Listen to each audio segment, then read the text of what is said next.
9A-47, em voo de cobertura para uma força-tarefa naval que cruzava perto da costa iemenita, um F-16 da Força Aérea dos Buspail, do 4º Esquadrão de Caça, corta o céu sobre o Mar Vermelho, abaixo, escondido nas colinas de Hodeida. Um sistema de mísseis Houthi SA-6 está travado e pronto para disparar. 2 mísseis, movendo-se a mais de 3 vezes a velocidade do som, saem dos trilhos em questão de segundos. O radar do F-16 é ativado. O piloto responde imediatamente. Contramedidas, sinalizadores e uma queda rápida de 30.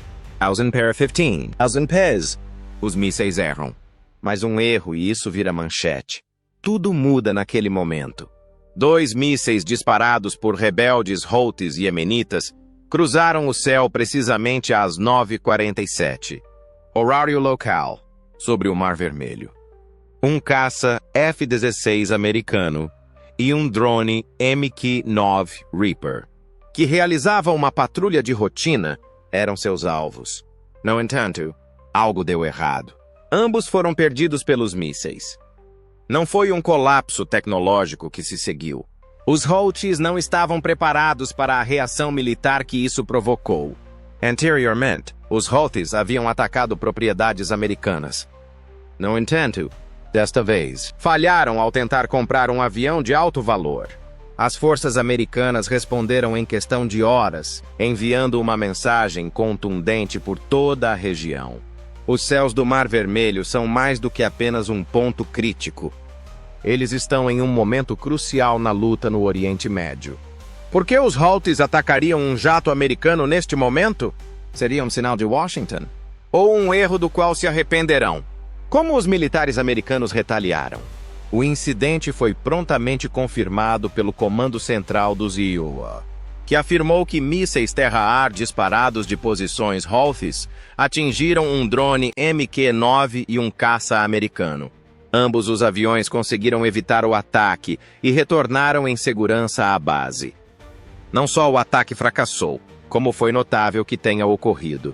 Era óbvio que os Houthis haviam adquirido a competência e a autoconfiança necessárias para enfrentar um dos caças mais sofisticados do mundo. Agora, a questão era por que o fizeram, e não como. Especialistas militares prontamente se manifestaram. Acreditava-se que os mísseis fossem de fabricação iraniana, possivelmente modificados, da série Seattle Red, com o objetivo de travar alvos no céu em alta velocidade. Até agora, a maioria dos ataques Houthis tinha como alvo navios-tanque comerciais, instalações sauditas e, às vezes, drones não tripulados. Mas atirar diretamente em um caça nos Estados Unidos? Esse risco foi avaliado. E uma situação arriscada. Os navios de guerra da Marinha dos EUA na área foram colocados em alerta máximo em poucas horas. O grupo de porta-aviões mais próximo enviou FA-18 e o reconhecimento ao redor da costa iemenita se intensificou. Mais significativamente, o ataque frustrado deu aos militares americanos autorização para reagir. De volta ao local da tentativa de ataque, os analistas começaram a montar a cronologia. A região montanhosa próxima a Saada, um conhecido reduto e centro logístico Houthi, é onde os foguetes foram disparados. Acreditava-se que as plataformas de lançamento eram móveis e provavelmente se moveram imediatamente após a tentativa. Em segundos, satélites americanos detectaram as trajetórias e as assinaturas de calor, permitindo uma confirmação rápida e uma janela para a resposta. Segundo relatos, as câmeras de alta definição do MQ-9 Reaper registraram imagens cruciais do clarão do lançamento e da pluma do míssil, que seriam evidências essenciais para o briefing de operações do Pentágono naquele dia. No entanto, foi aí que as coisas tomaram um rumo inesperado. Os Estados Unidos agiram rapidamente, em vez de esperar dias para reagir por meio de ações indiretas ou canais diplomáticos. As forças americanas atacaram supostos lançadores de mísseis e estações de radar Houthis no norte do Iêmen com ataques precisos por volta do anoitecer. Mísseis de cruzeiro navais e provavelmente caças F-18 em patrulha aérea de combate do grupo de porta-aviões vizinho realizaram os ataques. Nos primeiros relatos, os alvos foram neutralizados. Isso foi uma declaração, e não apenas uma retaliação. Os Houthis representavam um perigo para os canais marítimos e testavam as linhas vermelhas há meses. Desta vez, perseguiram o avião errado.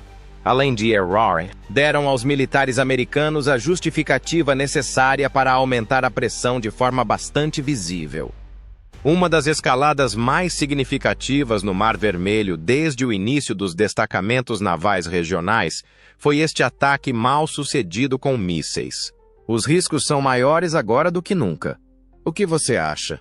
Foi uma tentativa deliberada de incitar os Estados Unidos a um conflito mais sério ou uma demonstração desesperada de força por parte dos Houthis?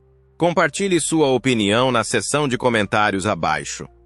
A reação não tardou quando os foguetes erraram o alvo, mas por minutos, mas por horas. A conversa por rádio no centro de operações do USS Dwight D. Eisenhower mudou abruptamente. O drone nas proximidades e a tentativa de ataque a um caça americano mudaram o foco da missão da observação para a defesa ativa. Em questão de minutos, pacotes de ataque foram montados. Sistemas de guerra eletrônica foram ativados e caças foram desviados. O Pentágono enviou uma mensagem clara ao Comando Central. Era preciso haver uma resposta a isso. Ao meio-dia, a Marinha dos Distrito Daibas havia assegurado o local de lançamento perto da região de Saada, no Ayman, usando imagens de satélite e drones. Essa área é há muito tempo um reduto Houthi, defendido por instalações de produção de drones, sistemas de radar e lançadores de mísseis móveis, frequentemente deslocados para evitar ataques. No entanto, desta vez, eles foram capturados. Mísseis de cruzeiro Tomahawk foram disparados de contra-torpedeiros no Mar Vermelho por volta das 16h20, horário local. Ao mesmo tempo, aeronaves da Força Aérea dos Pegils, de uma base não identificada na área, destruíram posições de radar conhecidas que se acreditava terem seguido o F-16. Segundo relatos, apenas ativos militares diretamente ligados ao lançamento fracassado do míssil naquele dia foram alvos, e os ataques foram bem-sucedidos e apropriados.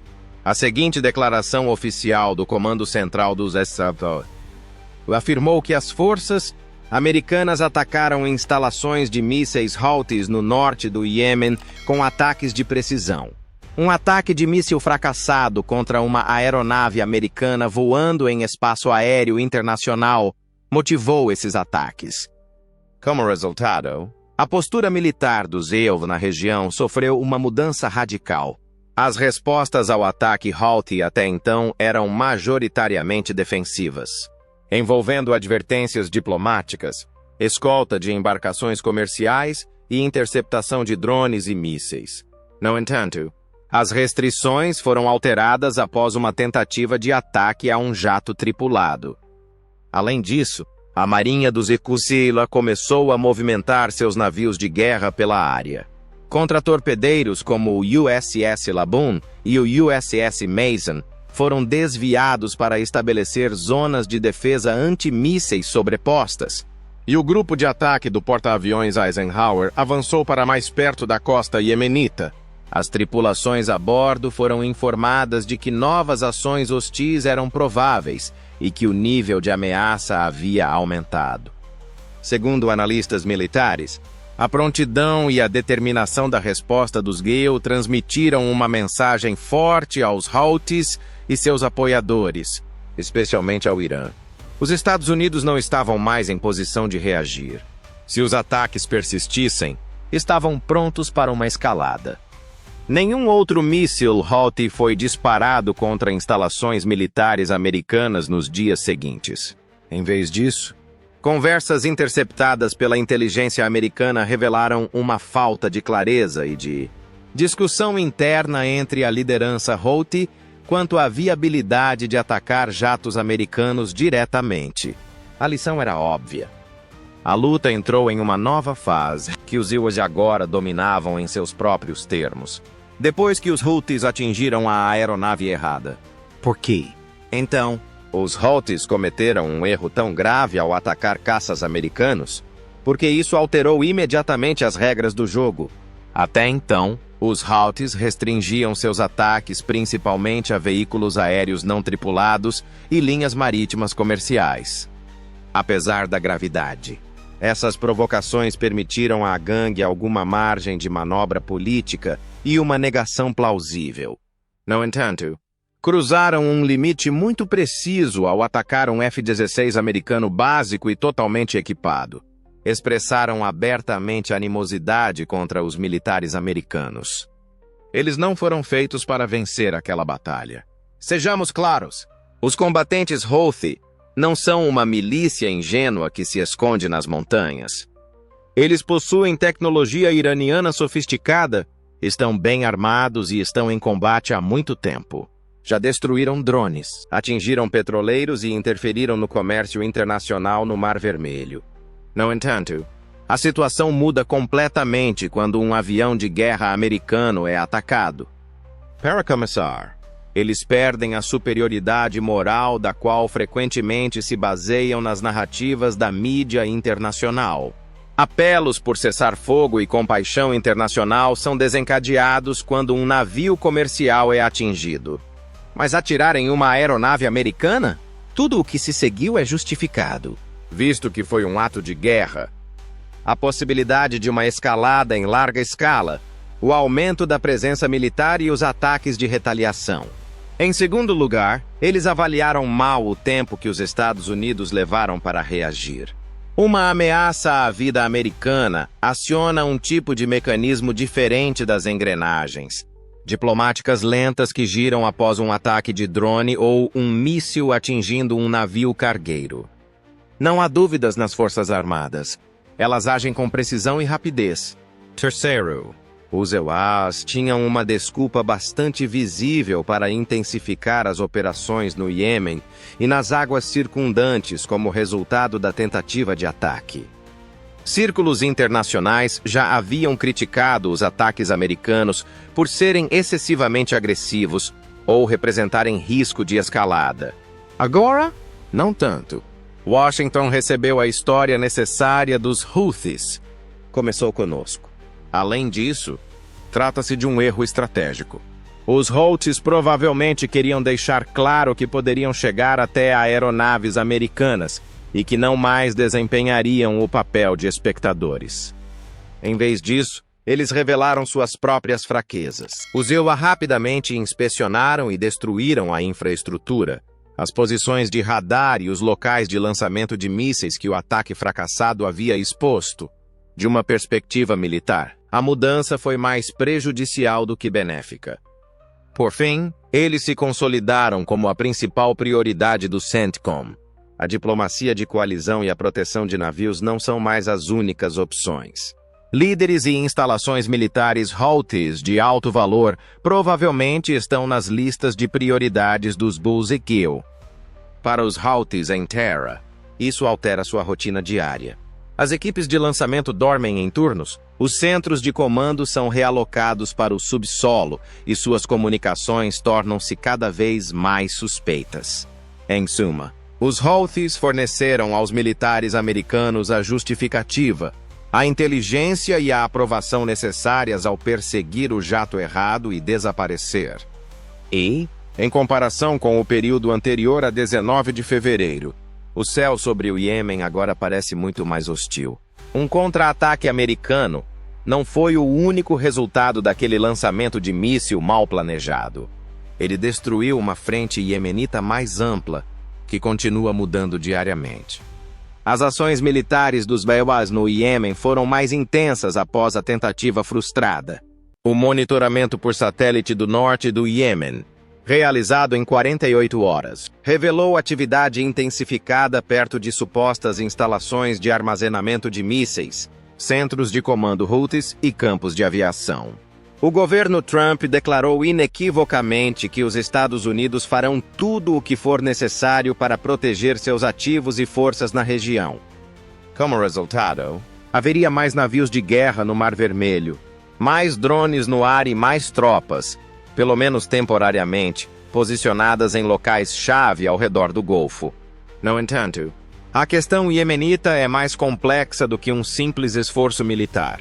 Uma das mudanças mais significativas, porém, é a mudança na perspectiva dos ZEUA sobre dissuasão. No passado, grande parte da estratégia se concentrava em prevenir a escalada e restringir as reações a golpes defensivos. Abandonei essa postura. A mensagem de Washington é direta. Não resistiremos apenas se vocês atacarem as forças americanas. Atacaremos primeiro e com mais vigor. Por outras palavras, deem uma olhada e descubram. Parece que a mensagem está funcionando até agora. A frequência de ataques Houthis contra alvos americanos diminuiu, e conversas interceptadas indicam que os comandantes estão cada vez mais preocupados em se tornarem alvos. No entanto, essa nova abordagem não é isenta de riscos. Um ataque incorreto pode levar à condenação mundial ou possivelmente desestabilizar ainda mais o Iêmen, especialmente se áreas residenciais forem atingidas. No entanto, o governo Trump parece empenhado em restabelecer a dissuasão e demonstrar força por enquanto. Resta saber se isso manterá as forças americanas seguras a longo prazo ou se as levará ainda mais para o combate. A comunidade internacional reagiu rapidamente quando foi anunciado que os Houthis haviam disparado mísseis contra um F-16 americano, mas erraram. No entanto, o mundo começou a notar a retaliação contundente dos Estados Unidos. Declarações contundentes de apoio à resposta americana foram divulgadas pelo Reino Unido, França e Alemanha, entre outros aliados próximos dos Estados Unidos. De acordo com o Ministério da Defesa britânico, a França concordou com essa declaração e prometeu mais assistência naval na região como parte da Operação Áspides. Apesar do apelo das Nações Unidas por máxima contenção, muitos embaixadores reconheceram, em particular, que os Estados Unidos tinham todo o direito de reagir como reagiram. Em um comunicado, até mesmo a liderança da OTAN reconheceu a escalada descuidada dos insurgentes Houthis e ameaçou com repercussões terríveis se os ataques persistissem. O Iêmen está novamente à beira do abismo. As linhas de comércio globais estão em risco. Os soldados americanos estão em alerta máximo e o Mar Vermelho é um ponto crítico. E o mundo inteiro está de olho na situação, pois mais um erro pode desencadear uma cadeia de eventos muito maior. Os Estados Unidos devem continuar atacando alvos Houthis. Na sua opinião? Ou devemos recuar agora para evitar que isso se transforme em um conflito maior? Conte para a gente na seção de comentários. Agradecemos por ter assistido e, se você achou este vídeo educativo, clique em curtir. Inscreva-se para receber mais e nos ajude a chegar a 10 inscritos. Nos vemos no próximo vídeo.